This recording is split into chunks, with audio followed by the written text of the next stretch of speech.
Hello, everybody. I'm Courtney Snell, And I'm Rodney Cox. And and together we are the Courtney Cox the Show. Courtney Cox Show. Ding, Welcome diddle, back, ding, ding, Court. ding, ding, ding. Thank you very much, Rodney. Welcome Good to back. be We're back. going to have music. We said we're going to have music 6 months ago, but we're still working on it. Other things been taking our time. But welcome back, episode 3. Not before time. Look, Looking forward to it. what a 6 months it's been. 6 months since COVID lockdown, and we had those virtual beer tastings. I know. Yeah, bring back that. That was a good virtual beer. Actually, I should have had one today. And look, we've seen plenty of organisations, through this COVID lockdown, plenty of organisations have been able to turn on new ways of working, new collaboration tools such as Teams, Zoom, Slack, and others, and successfully enabled this whole remote working. Back in April, Microsoft CEO Satya Nadella actually commented and said there's been 2 years of digital transformation done in 2 months. And that was back in April, so you can imagine what those figures may look like now. So yeah, it's very, very intriguing times, and it actually, everyone's asking, will it ever go back to the way it was? Personally, I don't think it will. I think there'll be a much shorter week or days in a large office in the middle of the city. So rather than the 4 or 5 days it is these days, I'm pretty sure it's going to be 2 or 3. So yeah, it'll be interesting times coming up. And what we're seeing, Court, now is 6 months in, organisations have successfully done some of this remote working and new ways of working.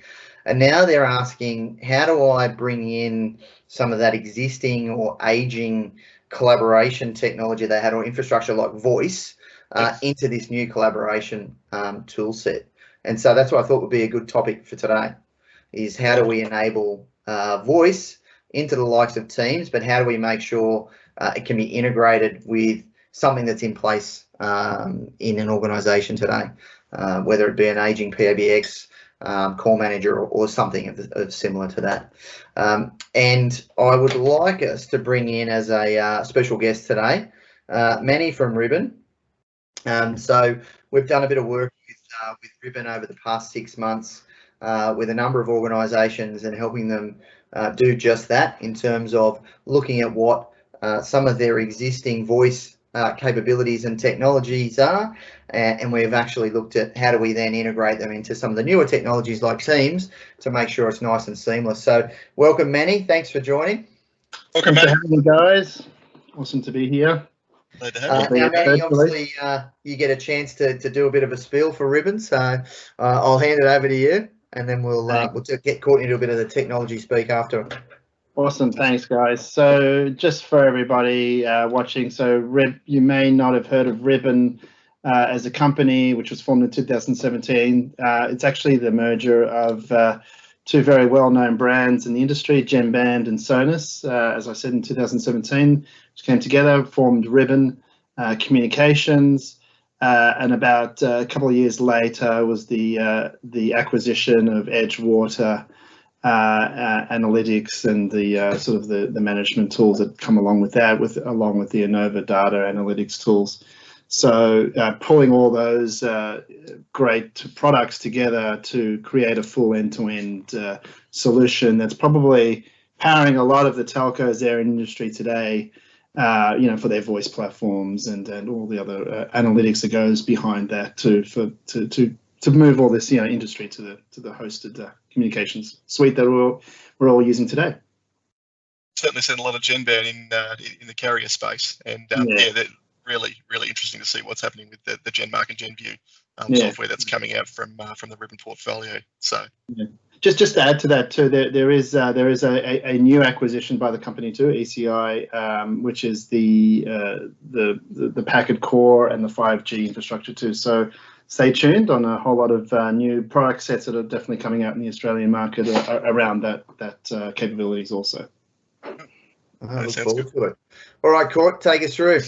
Yeah, absolutely. So one of the key reasons why we love to partner with Ribbon is actually some of their intelligence that they bring into something that can be quite cut and dried, like SIP manipulation, or the ability to pass calls and route calls into different directions.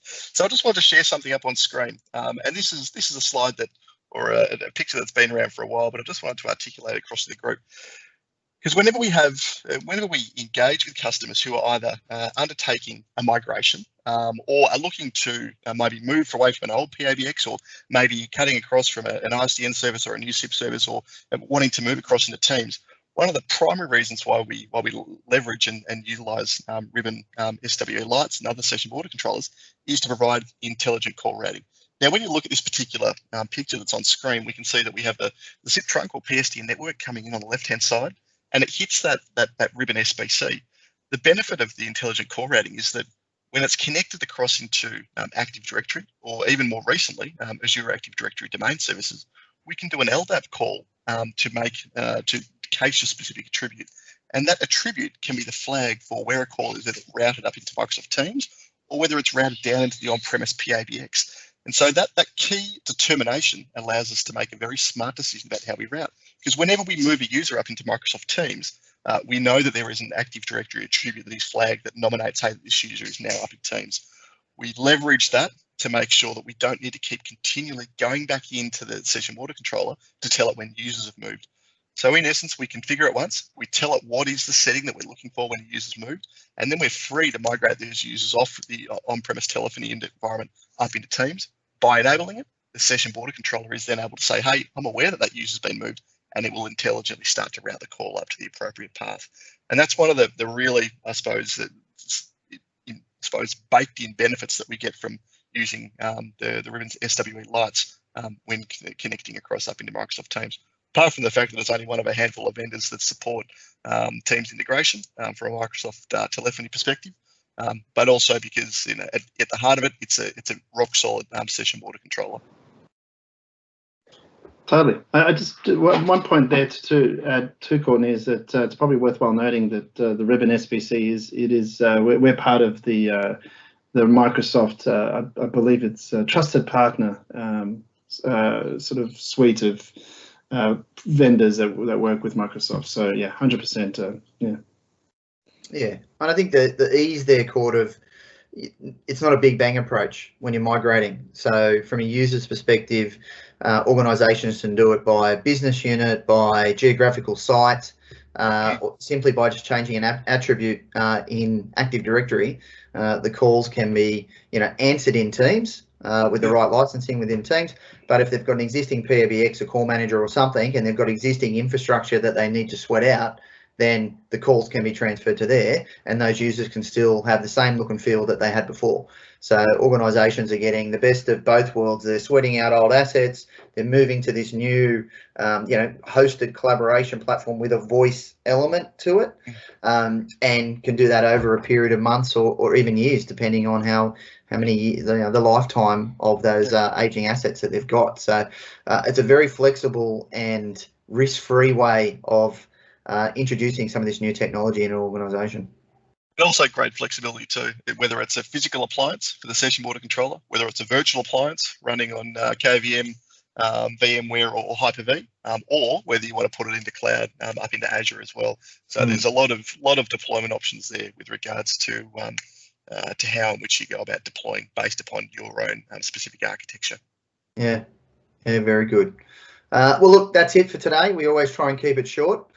So Manny, look, thanks for joining us. We've really enjoyed working with Ribbon over the last 6 months since all of this COVID stuff happened, and as a digital transformation for a lot of organisations has been accelerated significantly, and we look forward to working with you in the future as well. If anyone out there needs to or wants to find out any more information, please reach out to us at GenNet, or alternatively Manny and his team at Ribbon, and they'll be able to support you in any of the questions you may have. So, again, thanks for watching, and remember, keep your cameras on. That's it. Keep your cameras on. See you guys. Cheers.